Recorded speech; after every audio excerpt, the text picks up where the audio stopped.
Hello everyone, welcome back to our channel magic trade masters. आज के technical analysis pick weekly technical analysis pick में हम बात करेंगे हिंद कॉपर लिमिटेड की। तो हम एक चलो पहले तो हम एक काम करते हैं कि एक क्विक ओवरव्यू करते हैं इसके फंडामेंटल्स का या फिर फाइनेंशियल्स का। बाद में हम फंडामेंटल तो नहीं कहेंगे बट फाइनेंशियल्स का, एंड देन हम इसके टेक्निकल एनालिसिस पे आएंगे।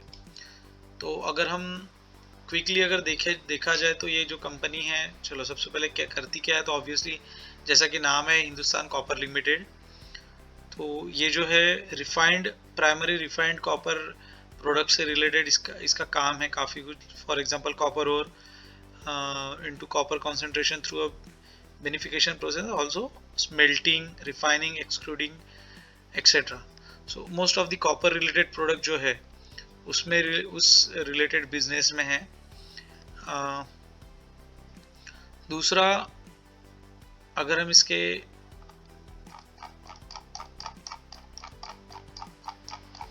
मार्केट कैप की बात करें तो काफ़ी बड़ी कंपनी है। 17,000 करोड़ से बड़ी 17,000 करोड़ का मार्केट कैप है इस कंपनी का। हम ये फाइनेंशियल्स में ज़्यादा नज़र डाल नहीं सकते क्योंकि हम मनी कंट्रोल का, कॉपीराइट का इशू नहीं चाहते। फिर भी एक मोटा मोटी हम लोग जो चीज़ें देख सकते हैं जो किसी भी फोरम पे अवेलेबल है वो देखेंगे। तो अगर हम देखें तो इनका जो रेवेन्यू है सिंस लास्ट 4-5 ईयर्स, वो मोटा मोटी थोड़ा कम ही हुआ है, बड़ा नहीं बोल सकते हैं। नेट प्रॉफिट की अगर बात करें तो उसने अच्छी खासी पॉजिटिव ट्रेंड दिखाया है। डेब्ट टू इक्विटी की बात करेंगे तो डेब्ट काफ़ी कम हुआ है, ऑलमोस्ट निग्लिजिबल कर दिया गया है इस कंपनी के लिए। शायद वही रीज़न होगा कि प्रॉफिट कम हो रहा है, बिकॉज इन्होंने डेब्ट को कम करने में ज़्यादा ध्यान दिया हो। तो ये तो एक क्विक समरी हो गई कि कंपनी करती क्या है, उसके क्विक फाइनेंशियल्स। हम सारी चीज़ें नहीं देखेंगे, balance sheet, cash flow ratio etcetera, वो सब हम टेक्निकल एनालिसिस में ज़्यादा उस पर टाइम खर्चा नहीं करेंगे। अब आते हैं हम इसके टेक्निकल चार्ट पे।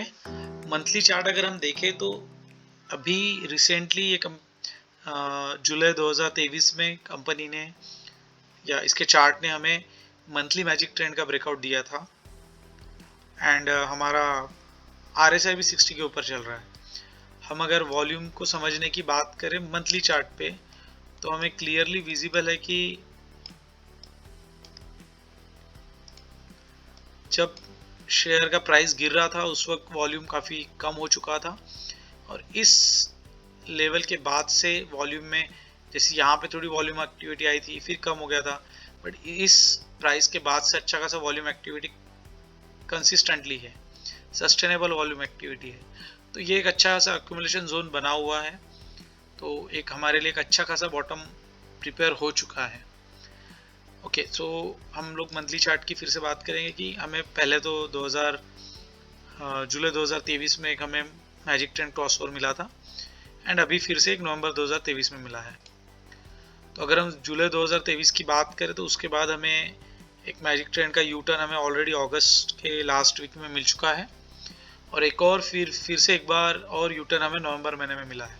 तो देखा जाए तो हमारा एंट्री प्राइस ये हो सकता था, बट ठीक है, कोई फ़र्क नहीं पड़ता। 8-10 रुपये या फिर 2-4-5% के लेट एंट्री से कोई फ़र्क नहीं पड़ता। अभी भी एक अच्छे एंट्री प्राइस पे ये स्टॉक दिख रहा है। मंथली RSI की बात करने की कोशिश करेंगे तो बॉटम पे तो हमें मंथली RSI में कुछ खास एक्टिविटी नहीं दिख रही है। ओके, वीकली बात करेंगे, हमारा मंथली वीकली चार्ट है। तो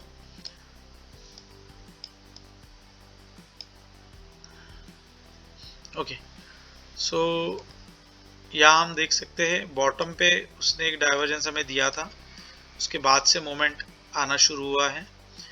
तो एक हमें बुलिश डाइवर्जेंस मिला है क्लासिकल, और अगर अनक्लासिकल की बात करें तो वो भी हम देख सकते हैं, राइट।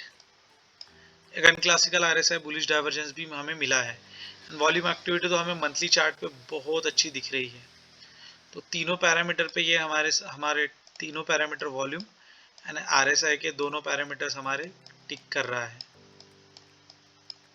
तो एक अच्छे एंट्री पॉइंट पे है फिलहाल, हम यहाँ से ले सकते हैं। मुझे लगता है हम लोग 75 जो काफ़ी नीचे हो जा रहा है, स्टॉप लॉस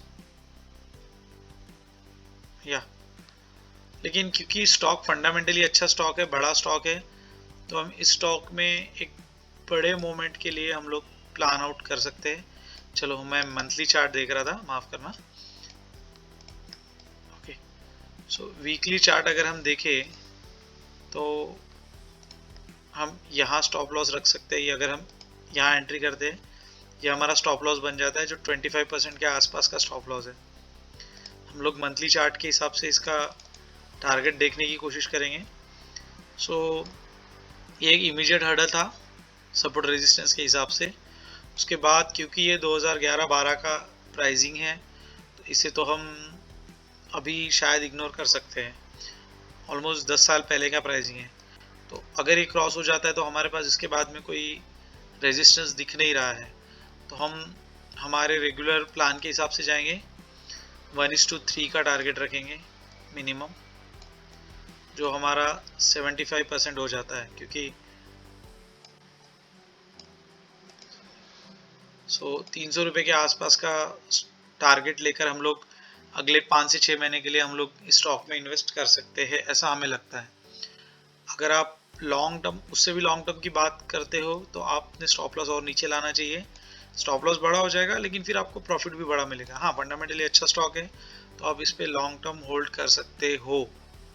तो या तो आप ऐसा कीजिए कि आप यहाँ स्टॉप लॉस रख दीजिए, 1:2 पे आप 50% स्टॉक निकाल दीजिए, तो आपके पास सिर्फ और सिर्फ प्रॉफिट शेयर्स ही बचे रहेंगे। एंड उसके बाद आप फिर उसे, आपका जो स्टॉप लॉस रहेगा वो आप वीकली मेजर सुपर ट्रेंड के नीचे ट्रेल करते हुए आगे बढ़ सकते हो। So this is all about Hindustan copper limited technical analysis for weekly technical pick.